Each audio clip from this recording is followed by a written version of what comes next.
할렐루야. 말씀을 함께 봅니다. 이사야 58장 12절 우리 함께 봉독하겠습니다. 내게서 날 자들이 오래 황폐된 곳들을 다시 세울 것이며 너는 역대의 파괴된 기초를 쌓으리니 너를 걸어 무너진 데를 보수하는 자라 할 것이며 길을 수축하여 거할 곳이 되게 하는 자라 하리라. 아멘. 이사야 21번째 시간입니다. 오늘 제목은 오래 황폐된 곳을 다시 세울 사람. 오래 황폐된 곳을 다시 세울 사람. 이런 제목으로 함께 은혜를 다루겠습니다. 58장부터 66장까지는 시온의 회복, 새하늘과 새 땅, 영원한 나라에 대해서 우리에게 좀 더 이제 구체적으로 깊이 들어와서 보여주고 있습니다. 이사야 전체는 하나님께서 어떻게 시온을 회복할 것인가, 어떻게 하나님께서 에덴을 회복할 것인가, 어떻게 하나님께서 하나님 나라를 회복하실 것인가, 이런 큰 그림을 가지고 1장에서 66장까지 우리에게 계시적 말씀을 이사야를 통하여서 주고 있는 것입니다. 이제 우리의 관심 중에 하나가 바로 시온의 회복입니다. 아니, 새 하늘과 새 땅입니다. 새 하늘과 새 땅은 누가 들어갈 수 있느냐? 구원받은 자가 들어갑니다. 두 번째, 하나님의 말씀대로 사는 자가 들어갑니다. 우리가 세 번째, 하나님 앞에 온전히 순종하는 자들이 들어갑니다. 그러니까 우리가 새하늘과 새 땅을 들어가야 되는데, 하나님은 그것을 회복할 것인데, 하나님은 이것을 늘 언제나 회복하고 싶어 하는데, 또 하나님의 사람들이 새하늘과 새 땅을 살아내기를 원하는데, 두 가지 개념이 있어요. 하나는 이제 실제로 하나님이 마지막 때 새하늘과 새 땅으로 우리 모두를 인도할 겁니다. 근데 그때 우리가 믿으며 살다가 죽은 사람들은 그거하고는 상관없죠. 왜냐하면 그 이후에 새하늘과 새 땅, 천년왕국이 끝나고 난 다음에 그때서야 부활할 거라는 거야. 그래서 우리는 영원한 천국에 들어가는 사람들은 예수를 믿다가 믿음 안에서 죽은 사람들입니다. 근데 하나님은 우리에게 뭘 계획하고 있냐 하면 새하늘과 새 땅을 계획하고 있다는 거예요. 그래서 하나님이 그 새하늘과 새 땅을 1000년 동안 하나님은 이루실 거라고 하는 것을 끊임없이 우리에게 보여주고 있다는 것입니다. 지난번도 한번 말씀드렸지만 하나님은 에덴을 창설하시고 그러다가 사람을 지으셨어요. 근데 하루를 못 살았어요. 하나님의 입장에서 1000년이 하루 같고라고 했는데 아담이 하루를 못 살았어요. 1000년을 못 살았어요. 하나님이 하고 싶은 것이 계신 거예요. 하루를 살자. 즉 1000년을 살자. 뭘까요? 하나님이 온전히 이 땅 가운데서 통치하는 죄가 없는, 타락하지 않은, 그래서 하나님이 마음껏 축복해 줄 수 있는 그 나라를 하나님은 새하늘과 새 땅, 즉 우리는 천년왕국이라고 이렇게 부릅니다. 여러분, 우리가 영원히 하나님과 살 수 있는 저 천국은 천년왕국이 아닙니다. 그렇죠? 그것이 끝나고 나면 반드시 백보자 심판이 있을 것입니다. 근데 주님은 무엇을 회복하고 싶어 하는가라고 할 때 이것을 이사야 선지자를 통해서 예루살렘의 회복 이렇게 말하지 않고 시온의 회복이다 이렇게 표현하고 있는 거예요. 예루살렘이라는 말이 시온이죠. 시온이라는 말은 또한 예루살렘하고도 통하죠. 그러니까 우리가 이 땅 가운데 있을 때에는 땅의 회복, 예루살렘의 회복, 시온의 회복 같은 의미로 생각하면 됩니다.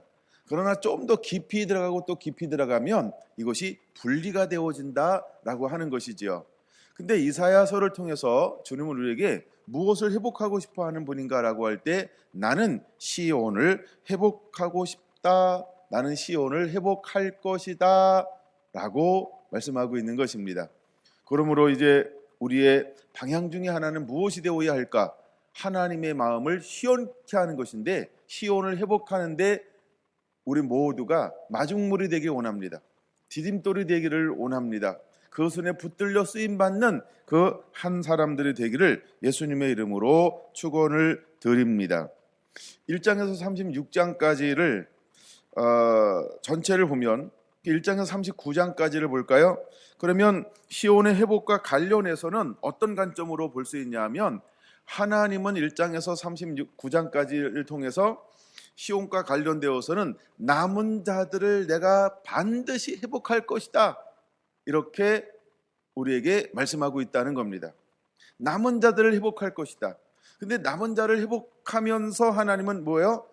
하나님을 대적하고 반역하고 불순종하고 우상 숭배하는 모든 이스라엘의 사람들과 이방의 대적들을 하나님은 심판할 것이다 라고 말씀하고 있다는 것입니다. 더 나아가 40장부터 66장까지는 시온 회복의 관점으로 보면 이렇게 볼 수 있다는 것이죠. 하나님은 누구를 통하여 시온을 회복할 것이냐? 나는 사람을 세울 것이다라는 거예요. 이 용어를 일컬어서 성경은 여호와의 종이라는 개념을 사용하고 있다는 거예요. 그러니까 종, 그럴 때 1장에서 39장에서 먼저 나오는 것은 한 사람이었어요. 고레스라는 사람이 있어요. 또 하나는 메시아. 이제 11장에 보면 이삭의 씨에서 한 싹이 날 것이오라고 하는 것처럼 하나님은 메시아이신 예수 그리스도를 보내어 주실 것이다. 그래서 하나님이 회복할 것에 대한 계획을 가지고 있어요. 더 나아가 이제 예수님이 오시기 전에 하나님은 세례 요한을 보낼 거예요. 그다음에 예수님이 사역하시고 난 다음에는 하나님은 사도들을 세웠어요. 사도들을 세우고 난 그 다음에는 누굴 세울 것이냐? 요한계시록 11장에 말하는 두 증인들을 세울 것이다. 우리는 이것을 일컬어서 이렇게 보는 거죠. 주님의 신부가 회복되어질 것이다. 그래서 하나님은 40장에서 66장까지 누구를 통하여 일할 것이냐라고 할 때 시온의 회복의 관점으로 보면 하나님 여호와의 종을 세울 것이다. 그래서 그와의 관계를 중심적으로 하나님은 시온의 회복을 어떻게 이룰 것인지를 보여주고 있다라고 하는 겁니다. 그럼 여기서 이제 하나 생각할 것이 있습니다. 하나님은 하나님의 나라와 뜻, 아버지의 계획을 땅 가운데 이루실 것입니다. 근데 혼자 하실까요? 누구랑 같이 할까요? 그 개념이 굉장히 중요한 겁니다. 하나님은요, 혼자 노시는 걸 별로 좋아하지 않으세요. 하나님은 누구랑 노셔야 할까요? 천상에서는 누구랑 놀아요? 천사들과. 하나님은 땅에서 누구랑 놀기 원할까요? 하나님의 자녀됨, 하나님의 자녀된 사람과 함께 놀기를 원하는 거예요. 그래서 하나님은 예수님을 보내어 주셨고, 또 하나 그의 이름을 뭐라고 부른다? 임마누엘. 임마누엘의 뜻은 무엇이다? 하나님이 우리와 함께 하신다. 그러니까 하나님은요, 혼자 뭘 하시기를 원하시는 분이 아니세요. 그래서 천지를 창조하실 때 혼자 창조했다 이렇게 표현하고 있지 않죠. 창세기 1장을 보니까 우리와 우리가 이렇게 표현하고 있다는 거죠. 그게 우리라고 하는 단어를 표현하고 있다는 거죠. 이 말은 하나 한 분 이런 의미가 아니죠. 그런 것처럼 하나님은 지금도 이 시온을 회복할 것인데, 하나님은 하나님이 스스로 하나님을 아끼시지만 일을 함에 있어서는 하나님이 홀로 하시지 않는다는 거예요.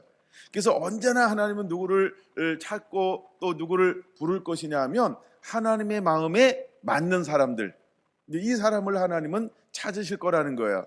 여러분, 이 사람은 66장 2절에 나중에 결론으로 말씀을 드릴 겁니다. 예, 하나님이 이런 사람들을 하나님이 찾고 또 찾으실 거라고 하는 것입니다. 자, 이제 잠시 좀 60장으로 한번 넘어가 볼까요? 60장과 62장에는 시온의 영광을 보여주고 있습니다. 시온의 영광이 빛나는 아침, 이런 찬양이 있는 것처럼 시온의 영광을 보여주고 있는데, 60장에서는 어떤 걸 보여주고 있을까? 일어나라 빛을 발하라, 이는 내 빛을 얻고 여호와의 영광이 내 위에 임하였음이니라. 내 위에 임하였다라고 하는 것을 마지막 시온의 영광의 관점으로 보면 이제는 이 단어를 어떻게 봐야 할까? 신랑의 오심, 즉 예수님의 강림, 이걸 우리가 재림이라고 표현하는 겁니다. 그래서 주님이 오실 거라는 거예요. 시온의 영광이 어떻게 회복되어질 것인가. 그래서 두 가지 관점이죠. 하나는 예수님께서 이 땅에 오시면 여호와 영광이 임하고 그분이 오실 때 무엇이 회복되냐 하면 물질 세계가 회복되어집니다. 그러니까 물질이 회복되어지는 거예요. 이걸 부, 경제, 땅 이런 영역이 모두가 다 회복이 일어나게 될 거라고 하는 겁니다. 다른 말로 표현하면 그냥 한마디로 표현할 수 있는 단어가 있어요. 성경에. 그게 뭐냐면 에덴의 회복이라고 하는 거예요. 에덴의 회복. 이걸 압축해서 모아놓은 것 중에 하나가 신명기 28장이라는 거예요. 그래서 신명기 28장은 크게 두 가지죠. 축복, 저주. 근데 우리가 말씀에 순종하면 하나님은 축복만 주는데 땅에 그다음에 우리의 삶에 필요한 모든 전인적 회복을 하나님이 하시겠다라고 말씀하고 있다라고 하는 겁니다. 여러분, 이것은 시온의 영광인 것입니다. 두 번째는 무엇이 회복될까요? 육의 세계만 회복되는 것이 아니고 영의 세계도 회복될 것이다. 이것이 60장에서 다루고 있는 것입니다. 그래서 크게 두 가지로 볼 수 있죠. 시온의 영광이 회복이 되면 첫째, 물질적 세계가 회복되어집니다. 둘째, 영적 세계가 회복되어집니다. 그래서 이 하나님의 사람들을 보면 말한 대로 이루어지죠. 하늘의 능력과 권능과 표적과 이적과 기이한 것과 신비한 일들이 하나님의 사람들을 통해서 막 그대로 성취되고 일어나죠. 이건 무엇의 회복이 됐기 때문에 이런 신비한 일, 기적 같은 일들이 일어날까요? 영의 회복이라고 하는 것입니다. 할렐루야. 두 가지를 하나님이 회복할 것을 60장에서 말씀하고 있습니다. 그럼 61장에서는 무엇을 말씀하고 있는가? 61장 1절에서 4절을 보니까 주님께서 이제 하시고 싶은 것이, 하나님이 하고 싶은 것이 있다라고 하는 거예요. 그게 뭘까요? 내가 성령의 기름 부음을 부어줄 것이다. 하나님의 영을 우리 가운데 부어주게 될 것이다. 이제 전에 아담에게 부었던 그 영, 아니 나의 영, 내가 루하흐, 코에 생기를 불어넣었던 그 영, 죄를 범함으로 그걸 떠나갔는데 시온의 영광의 회복이라고 하는 건 뭐냐면 땅이 회복되어지는 동시에, 영적인 것이 회복되어지는 동시에 하나님께서 무엇을 함께 하시겠다는 거예요. 이제 내 영이 너희 속에 들어가 너희 몸을 나의 거룩한 전으로 다시 회복할 것이다. 이것을 하나님은 계획해 놓고 있다라고 하는 겁니다. 근데 이 땅 가운데 이것을 실제로 이루었던 분이 계셨습니다. 이분이 누굴까요? 누가복음 4장 16절에서 20절에 보니까 그분이 이 말씀을 인용하면서 곧 나다 이렇게 말씀하고 있다는 거예요. 예수님이었다라고 하는 겁니다. 할렐루야. 여러분, 주님은 시온의 영광을 회복하면서 다시 예수님에게 부었던 이 영을 우리 모두에게 마지막 때는 부어 주시기를 원하신다라고 하는 겁니다. 이것이 바로 61장에 우리에게 기록되어져 있습니다. 여러분, 저는 61장 마지막 절을 보면서 놀라움을 금할 수가 없었어요. 왜냐하면 하나님은 똑같은 단어 아버지의 뜻을 계속해서 우리에게 말씀하고 있는데 61장 11절을 같이 읽기를 원합니다. 시작. 땅이 싹을 내며 동산이 거기에 뿌린 것을 움돋게 함같이 주 여호와께서 공의와 찬송을 모든 나라 앞에 솟아나게 하시리라. 할렐루야. 저는 아가서를 나누면서 이제 신부들이 마지막 때 해야 할 일이 있다고 분명히 말씀을 드렸습니다. 아가서는 그것을 우리에게 말씀하고 있기 때문에 순, 꽃, 이제 우리가 이들을 향하여 무엇을 하게 될 것이다? 복음을 전하게 될 거라고 말씀을 드렸습니다. 근데 시온의 영광이 회복됩니다. 이 땅 가운데 성령이 풀어집니다. 능력이 풀어집니다. 하늘의 영광이 풀어지는 동시에 어떤 역사가 일어나게 될까요? 자유함이 일어납니다. 속박에서 자유함이 일어납니다. 멍해가 꺾어지는 아름다운 역사가 막 일어나게 됩니다. 그 모두에게 눌림에서 자유함을 선포하게 될 거라고 하는 겁니다. 그럼 자유함을 선포할 때 돌아오는 사람들은 누구일까요? 여기 말하면 싹이라고 말합니다. 이라고 말합니다. 마지막 때 하나님은요, 이스라엘의 구원함을 계획하고 있고 이방인은 대부분과 대추수를 계획하고 있다는 겁니다. 이제 저와 여러분들은 이것을 쓰임받을 수 있는 하나님의 손에 요긴하게 붙들려 쓰임받는 성령의 검, 말씀의 사람이어야 할 줄로 믿습니다. 할렐루야. 여러분, 이렇게 되기를 예수님의 이름으로 축원합니다. 그 다음에 62장에는 무엇이 기록되어져 있을까? 시온의 영광을 어떻게 보여주고 있나요? 여러분, 이제 그분이 이 땅 가운데 강림하시는 절정을 이루게 될 것인데, 절정을 이루는데 4절에는 이렇게 말하고 있습니다. 헵시바와 뿔나라라고 말하고 있습니다. 너는 나의 기쁨이라고 표현하고 있습니다. 예, 너는 나의 기쁨이다. 너는 나와 이제는 결혼한 여자 뿔나라고 말합니다. 이 말을 한마디로 정의하면 이런 겁니다. 너는 나의 신부라라고 부르게 될 것입니다. 근데 주님의 신부라고 불렀던 이 신부들을 주님은 무엇으로 사용할까? 6절과 7절은 이렇게 표현하고 있다는 것이죠. 내가 너를 영적 파수꾼으로 삼을 것이다. 너는 나로 쉬지 못하게 할 것이다. 너는 나로 쉬지 못하게 할 것이다. 내가 이 땅과 열방을 향하여 일하게 할 것이다 라고 62장 6절에서 7절은 말하고 있다라고 하는 겁니다. 여러분 10절 같이 한번 읽어보겠습니다. 62장 10절 시작. 성문으로 나아가라. 백성의 길을 닦으라. 큰 길을 수축하라. 돌을 제하라. 만민을 위하여 깃발을 들으라. 기치를 들으라 라고 말합니다. 여러분 이것이 무엇을 말하고 있는 걸까요? 전 두 가지로 적어놓기를 원합니다. 첫째, 엘리야의 심정. 둘째, 신부의 여정. 이렇게 적어놓으면 일단 해석이 됩니다. 여러분 이것은 첫째, 주님은 누구를 통하여 한 일일까요? 엘리야를 통하여 한 것입니다. 그 다음에 이 땅 가운데 세례 요한을 보내주었습니다. 근데 세례 요한이 올 때 누구의 심령을 가지고 왔을까요? 엘리야의 마음과 심령으로 일어날 것이다. 다시 오실 주의 길을 예비할 것이다. 근데 마지막 때에도 하나님은 어떤 사람을 예비할까요? 엘리야의 심령을 가진 사람들, 심정을 가진 사람을 하나님은 예비하시고 준비하신다는 겁니다. 이제 엘리야의 심령을 가진 자가 누구여야 할까요? 자기 자신을 향해서 나. 그렇죠? 엘리야의 심령을 가진 자가 누구여야 할까요? 옆 사람과 너. 엘리야의 심령을 가진 자가 누구여야 할까요? 너. 엘리야의 심령을 가진 자가 누구여야 할까요? 예, 너. 예. 그냥 제가 시킨 대로 한번 네. 예, 그 유로 할까 영어로 유. 우리 모두는 엘리야의 심령을 가진 자가 되어야 합니다. 여러분 엘리야의 심령을 가진 자, 다시 주여 오실 길을 예비하는 자를 마지막 때는 무엇이라고 부를까요? 신부라고 부르게 된다는 겁니다. 여러분 하나님은 신부를 일으킬 것입니다. 할렐루야. 여러분 여러분들이 주의 손에 붙들려 유근하게 쓰임 받는 하나님의 일꾼 되기를 예수님의 이름으로 축원합니다. 여러분 그 후에 하나님은 어떤 일을 계획하고 있을까? 이제 산울과 새 땅이 회복되어짐을 계획하고 있다라고 하는 것입니다. 여러분 성경을 한번 찾아볼까요? 65장 17절입니다. 65장 17절 있나요? 그럼 거기에 17장 위에 우리나라는 이렇게 제목을 하나 이렇게 좀 적어놔서 얼마나 이해하기 좋은지 몰라요. 뭐라고 적어놨어요? 같이 읽을까요? 한번 시작.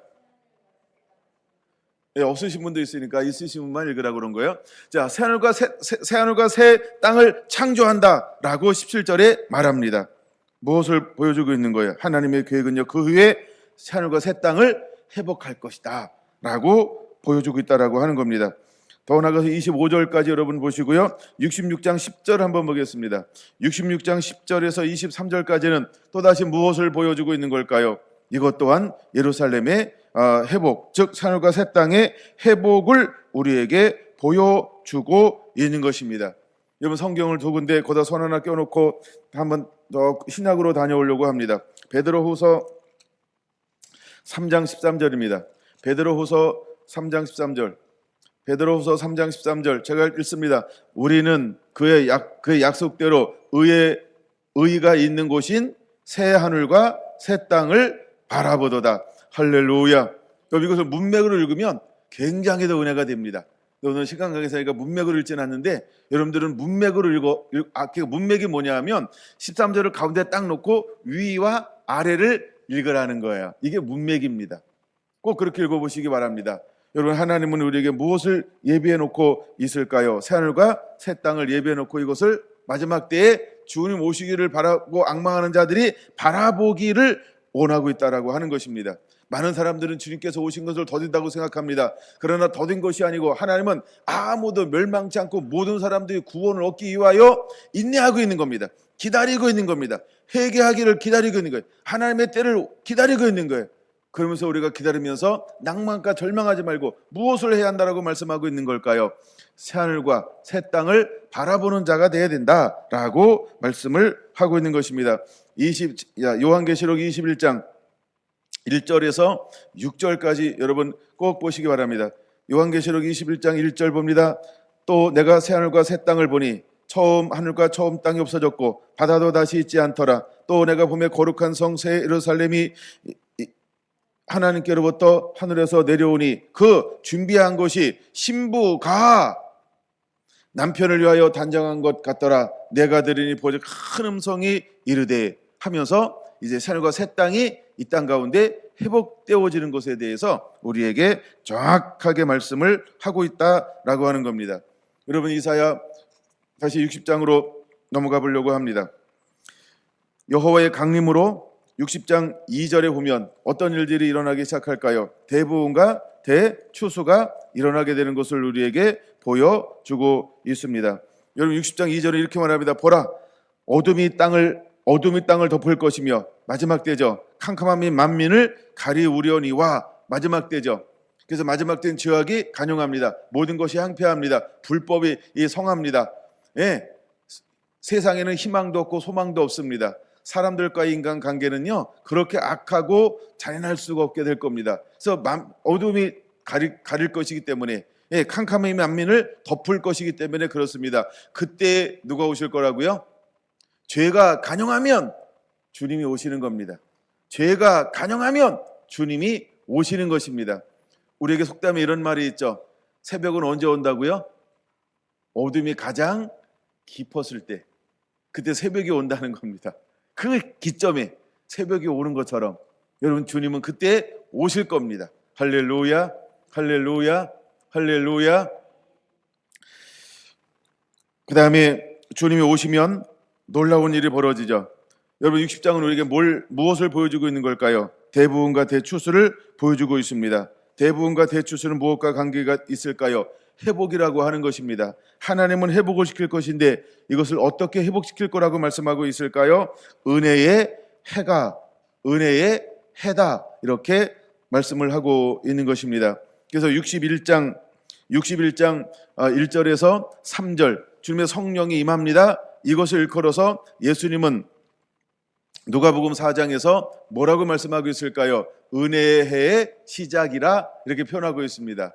은혜의 해라고 하는 여기서 은혜는 무엇을 말하는 걸까요? 희년을 표현한다고 말씀드렸어요. 희년은 무엇을 말하는 겁니까? 모든 것의 원상복귀, 다른 말로 말하면 자유를 선포하는 것입니다. 단순히 자유를 선포하고 끝나는 게 아니라 실제 자유가 이 땅 가운데 이루어지는 것, 이것을 희년이다. 희년은 은혜의 해다라고 말씀하고 있습니다. 마지막 주님은 무엇을 계획하고 있을까요? 그렇죠? 모든 마귀를 멸할 겁니다. 모든 대적을 멸할 것입니다.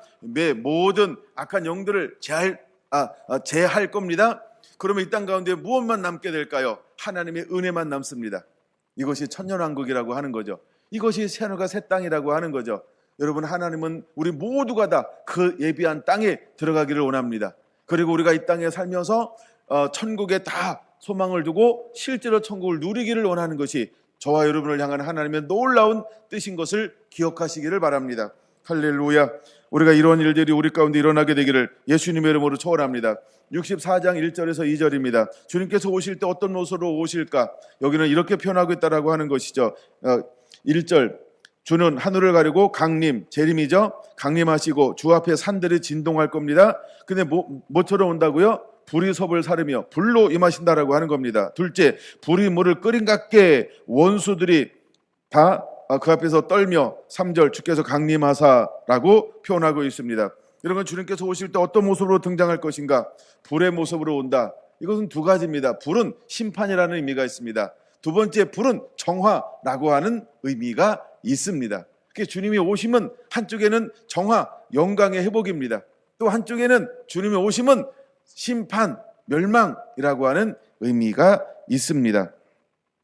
근데 주님께서 오실 때 우리에게 무엇을 들고 오실 것인가? 66장 16절에 보니까 이 표현을 이렇게 하고 있다라고 하는 거죠. 자, 이제 15절에 여호와께서 불에 둘러싸여 강림하시리니, 그러니까 66장에도 불에 휩싸여서 오신다라고 말씀하고 있죠. 66장 15절입니다.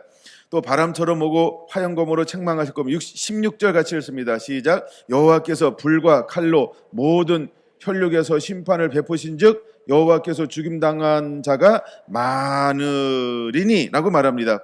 무엇을 가지고 온다 그랬어요? 불과 칼을 가지고 온다라고 말하고 있습니다. 그럼 여러분, 불과 칼은 무엇을 말하고 있는 걸까요? 마지막 때 하나님께서 오시면서 뭘 한다? 이거는 뭘 한다는 거예요? 하나님 한쪽에는 구원을 이루지만 그 다음에 이 부분은 또 뭘 강조하는 거예요? 하나님이 반드시 심판할 것이다 라고 하는 것을 우리에게 더 강력하게 보여주고 있습니다. 근데 하나님의 심판은 누구에게만 해당되는 걸까요? 악인을 말하는 겁니다. 불순종하는 자를 말하는 것입니다. 자기중심적 삶을 사는 사람들을 말하는 것입니다. 교만한 사람들을 말하는 것입니다. 완악한 사람들을 말하는 것입니다. 하나님보다 세상을 더 사랑하는 사람들을 말하는 것입니다. 말씀대로 살지 않는 외식하는 자들을 향하여 하시는 말씀입니다. 마지막 때에는 불법을 행하는 자들아, 내게서 떠나가라. 너희를 위하여 예비된 저 영원한 지옥불에 들어가라. 던짐을 당하리라 라고 말씀하고 있는 것처럼 마지막 때 하나님은 불과 칼을 가지고 오셔서 악인들을 심판하며 죄를 제거할 거라고 하는 것을 우리에게 보여주고 있다는 것입니다. 더 나아가 66장 17절 이하에 17절에서 18절 같이 한번 읽습니다. 스스로 거룩하게 고발하며 스스로 정결하게 하고 동산에 들어가서 그 가운데 있는 자를 따라 돼지고기와 가증한 물건과 쥐를 먹는 자가 다 함께 망하리라. 여호와의 말씀이니라. 그럼 여기서 17절에서 말하는 것은 무엇이냐? 동산에 들어가서란 동산이 무엇일까? 여기서 말하는 동산은 천국이 아닙니다. 반대죠. 세상을 말합니다. 세상을 말하는데 이 동산에서 하나님은 뭘 할 것이냐 하면 분리를 할 거라는 것이죠. 하나님을 섬기는 자와 하나님을 섬기지 않는 자를 분리하게 될 것이다 라고 하는 것을 보여주고 있는 것입니다. 이해가 되는 거죠? 그런 다음에 하나님이 거기서 어떤 사람들을 하나님이 찾으실 거라고 말씀하고 있을까요? 17절 서두에 이렇게 말합니다. 스스로 거룩하게 구별한, 두 번째, 스스로 정결하게 한 사람.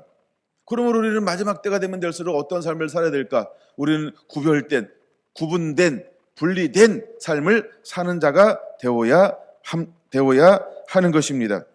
여러분 18절 같이 읽습니다. 내가 그들의 행위와 사상을 아노라. 때가 이르면 문나라와 언어가 다른 민족들을 모으리니 그들이 와서 나의 영광을 볼 것이요 라고 말합니다. 여러분, 때가 되면 하나님께서 무엇을 분리할까요? 하나님의 그들의 사상과 생각을 안다는 겁니다. 그들의 중심을 안다라고 하는 것입니다. 그래서 참과 거짓을 하나님은 분리하게 될 거라고 하는 겁니다. 우리는 외식할 수 있습니다. 우리는 체면 때문에 보여지는 이런 삶을 살 수 있습니다. 그러나 때가 되면 하나님은 오셔서 우리의 중심을 나누게 될 거라는 것입니다. 그럼 우리는 하나님 앞에 어떤 사람이 되어야 할까? 충성을 하는 자가 되어야 할 줄로 믿습니다. 마음의 중심을 다하여 하나님 한 분만을 사랑하고 섬기는 자가 되기를 예수님의 이름으로 축원을 드립니다. 여러분, 이런 사람들은 어떤 사람일까요? 66장 2절인 것입니다. 이제 우리는 66장 2절의 삶을 사는 자가 되어야 합니다. 66장 2절 같이 읽습니다. 시작. 나 여호와가 말하노라. 내 손이 이 모든 것을 지었으므로 그들이 생겼느니라. 무릇 마음이 가난하고 심령에 통회하며 내 말을 듣고 떠는 자 그 사람은 내가 돌보려니와. 할렐루야. 마지막 때, 환난 때, 마지막 주님께서 오실 때 주님이 돌보는 사람, 보호하는 사람, 지키는 사람, 인도할 사람이 있다라고 말하고 있습니다. 이 사람은 누구일까요? 첫째, 뭐 하는 사람이라고요? 마음이 가난한 자입니다. 마음이 가난하다라고 하는 것은 우리가 어떻게 표현할 수 있을까? 이거 한마디로 정의가 참 여러 고민을 했었어요. 마음이 가난한 자가 누굴까? 하나님을 찾는 사람. 두 번째, 하나님이 주인인 사람. 이렇게만 간단하게 적어놓으면 헷갈리지 않을 것 같아요. 그나마. 두 번째, 어떤 사람은 하나님을 찾고 있다라고요? 심령에 통회하는 자. 심령에 통회한다라고 하는 건 어떤 의미가 있을까요? 하나님의 끝없는 은혜를 추구하는 겁니다. 하나님의 은혜를 끊임없이 추구하는 겁니다. 두 번째는 하나님이 주인인 사람. 두 번째는 다 똑같습니다. 세 번째, 하나님은 어떤 사람을 찾고 있을까요? 하나님 말씀 앞에 떠는 자. 이것은 어떤 의미가 있을까요? 하나님을 경외하는 사람. 두 번째는 무슨 의미가 있다고요? 하나님이 주인인 사람. 그러면 세 경우의 공통점이 뭘까요? 하나님이 주인인 사람.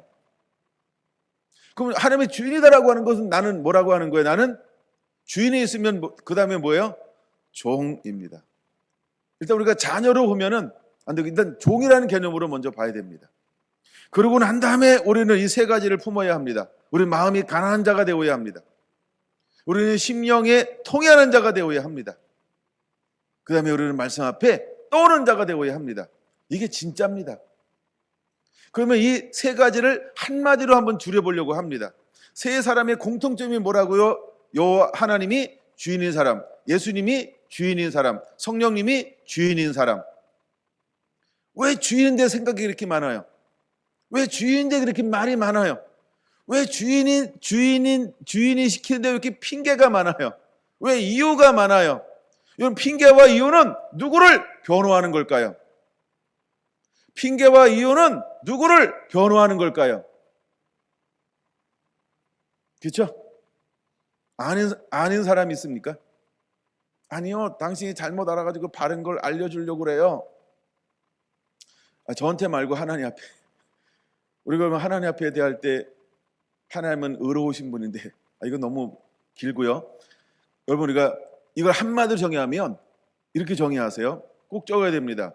스스로 아무것도 하지 않는 것이다. 이렇게 적어 놓으셔야 돼요. 스스로 아무것도 하지 않는 것. 하나님의 찬 사람은 이 사람입니다. 이게 66장 2절의 핵심인 것입니다. 스스로 아무것도 하지 않는 것입니다. 요한복음 5장 19절 30절, 요한복음 8장 28절에서 29절, 예수님 이 땅에 살면서 어떻게 사역하셨을까요? 스스로 아무것도 하지 않으신 분입니다. 결국 마지막 하나님을 찾는 사람들은 어떤 사람일까? 이런 사람들을 찾는 거예요. 여러분, 이런 사람이 시온의 영광이 회복된 사람입니다. 주님은 이런 사람들을 통하여 마지막 시온의 영광을 회복할 것입니다. 마지막 하나님 이런 사람들을 통하여 잃어버린 수많은 영혼들을 대부분과 대추수의 주역으로 쓰시고 사용할 겁니다. 하나님 이런 사람들을 마지막 때 하늘의 별처럼 빛나게 그들을 들어 쓰시고 사용하실 것입니다. 이제 우리는 스스로 아무것도 하지 않는 자가 되어야 합니다. 스스로 아무것도 행하지 않는 자가 되기를 예수님의 이름으로 축원을 드립니다. 우리는 들은 대로, 우리는 본 대로 그대로 행하는 자가 되어야 합니다. 각색해도 안 됩니다. 더하거나 빼도 안 됩니다. 이거는 이렇게 하는 거야 라고 재해석하면 절대 안 됩니다. 다른 복음과 다른 사상이 섞이게 하면 안 됩니다. 이건 너무너무나 중요한 거예요. 왜? 세계 교회 역사는 전부 섞었어요. 그게 주류를 이루었습니다. 그러나 하나님은 누구를 통하여 일하시는가? 고린도전서 1장 왜 아무것도 아닌 사람들을 들어 쓰는지 이게 굉장히 핵심이라는 걸 우리가 잊어버리면 안 돼요.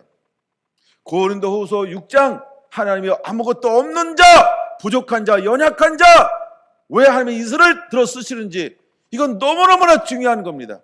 꼭 여러분들이 기억하시기를 바랍니다. 하나님은요, 우리의 육체를 드러내기를 원치 않습니다. 우리는 그냥 하나님 말씀하시면 반응하는 거예요. 이걸 성경적 용어로는 순종이라고 표현하고 있는 것입니다. 여러분, 이사야서를 통해서 우리에게 보여주고 싶은 아버지의 마음이 무엇일까? 그대로 순종하는 거예요. 우리가 이렇게 하나님 앞에 서는 자가 되기를 예수님의 이름으로 축원을 드립니다. 할렐루야. 자, 이제 오늘 본문의 말씀으로 넘어가 보려고 합니다. 본문의 말씀이 뭘까요? 이사야 58장입니다. 좀 더 나눌게요. 이제 이사야 58장입니다.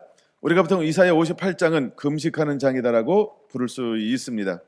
근데 우리가 금식을 어떻게 해야 되냐는 거죠. 단순히 금식은 뭐와 같은 걸까요? 회개 이렇게 적어 놓으세요. 금식은 회개라고 하는 거죠.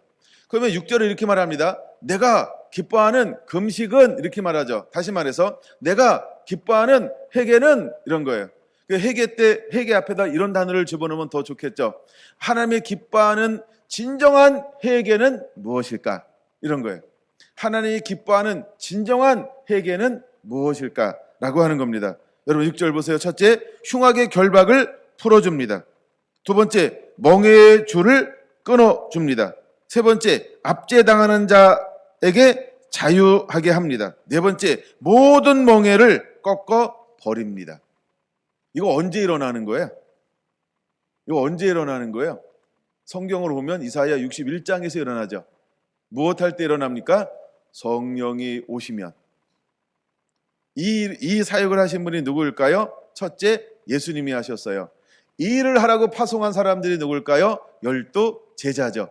오늘날 이 일을 할 사람들은 누구일까요? 저와 여러분. 성령의 사람, 말씀의 사람, 주님의 신부로 단장되어진 한 분 한 분들이 이 사역을 하나님은 위임해 놓으셨어요. 그래서 여러분, 우리의 사역은 무엇이 되어야 할까라고 하는 거죠. 이제 여러분, 우리는 흉악의 결박을 풀어주는 자가 되어야 하는 것입니다. 멍에의 줄을 끊어주는 자가 되어야 하는 것입니다. 압제당하는 자에게 자유를 누리게 하는 자가 되어야 합니다. 아니, 그들에게는 모든 멍에에서 풀어줄 수 있는 하나님의 하늘의 능력을 가지고 그들 가운데 머무는 자로 살아가야 할 줄로 믿습니다. 이게 신부라고 하는 겁니다. 그래서 여러분, 요한계시록 11장에 나오는 말씀 보면 이 두 증인은요, 생각하는 모든 것을 어떻게 한다 그랬어요? 다 할 수 있다, 이렇게 말하고 있습니다. 성경 요한계시록 11장 찾아보겠습니다. 4절부터 읽어야 돼요. 4절, 5절, 6절 같이 읽습니다. 시작. 그들이 권능을 가지고 하늘을 닫아 예언을 한 날 동안 비가 오지 못하게 하고, 또 권능을 가지고 물을 피로 변하게 하고, 아무 때든지 원하는 대로 여러 가지 재앙으로 땅을 치리로다. 그러니까 아무 때든지 원하는 대로 하늘의 능력을 이 땅 가운데 풀어놓아 뭐 할 수 있다는 거예요? 멍에를 꺾을 수 있다는 거예요. 멍에를 뭐 한다고요? 다 적게 바빠서 아무도 안 보네요. 한 분 봤는데 눈만 봤어요. 멍에를 어떻게 한다고요?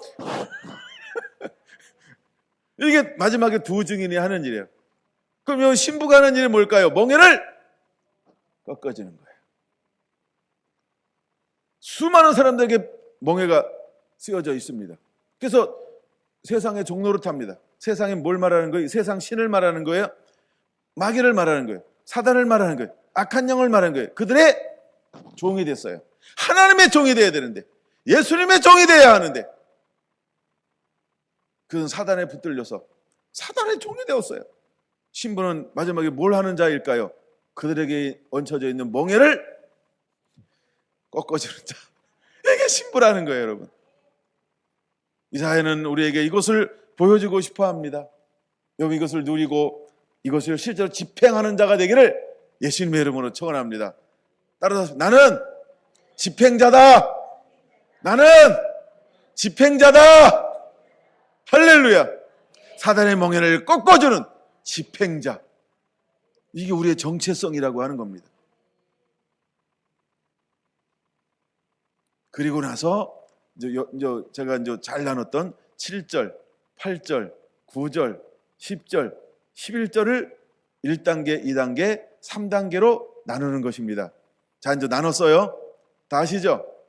모르시는 분은 나중에 다시 물어보시고, 시간을 엄청 땡겼어요. 모르는 분 때문에 제가 한 10분을 이렇게 더 써야 되는데 땡긴 거예요. 자, 이제 12절 바로 갑니다. 그 하나님께서 이제 이 멍에를 꺾는 사람을 통하여서 1단계의 삶을 살라 말합니다. 2단계의 삶을 살라라고 말씀하고 있습니다. 그러면 하나님이 마지막 때에 어떤 사람을 일으킬 것인가? 3단계의 삶을 사는 사람을 일으킬 거라는 거죠. 그럼 12절은 3단계를 말하는데, 3단계는 우리에게 뭐라고 말하고 있는가? 58장 12절, 내게서 날 자들이 이제 이렇게 우리가 삶을 살아 내고 있는 것을 말하는 것입니다. 오래 항폐한 것들을 다시 세울 것입니다. 여러분, 저와 여러분은 어떤 사람으로 준비가 되어져야 할까요? 오래 항폐한 것을 다시 세울 수 있는 사람. 내 안에 무엇이 있으니까 마르지 않는 샘이 있어요. 내 안에 영원한 생명이 있어요. 어떤 환경에서 어떤 곳에서도 노출되지 않고 보호받을 수 있는 놀라운 생명을 가지고 있어요. 그러므로 우리는 오래 항폐한 곳, 어떤 타락이 있고 어떤 악독함이 있어도 우리는 그곳에 갈 수 있습니다. 왜? 해를 받지 않으니까. 죽을래야 죽을 수가 없으니까. 두 증인이 죽을래야 죽을 수가 없어요. 주님이 허용하는 그때까지는. 1260일까지는 그는 죽을래야 죽을 수가 없고 실패할 수가 없다는 걸 우리가 깨달아야 합니다. 여러분요, 오래 항폐한 것들을 다시 세울 자로 일어나야 합니다. 두 번째, 무너졌던 길을 다시 보수하는 자. 할렐루야. 길을 수축하는 자인 것입니다. 여기서 말하는 길은 무엇을 말하는 걸까요? 나는 길이요 진리요 생명이니 예수님으로 말미암지 않고는 하나님께로 갈 자가 없느니라. 생명의 길을 말합니다. 즉 말씀을 말하는 것입니다. 하나님의 뜻을 말하는 것입니다. 하나님의 마음을 말하는 것입니다. 이제 우리는 하나님의 마음을 사람과 사람에게 연결해 주는 자가 되어야 합니다. 사단은 길을 파쇄해야 합니다. 근데 마지막 때에 하나님은 이 끊어졌던 길, 무너졌던 길, 막혔던 길을 열고 세우고 수축하는 자, 하나 이 사람들을 일으킬 것입니다. 이것이 시온의 영광의 회복인 것입니다. 주님은 이제 여러분들이 매일매일 읽어나가는 이 사회를 통하여서 어떤 것을 여러분을 통하여 계획하고 있을까?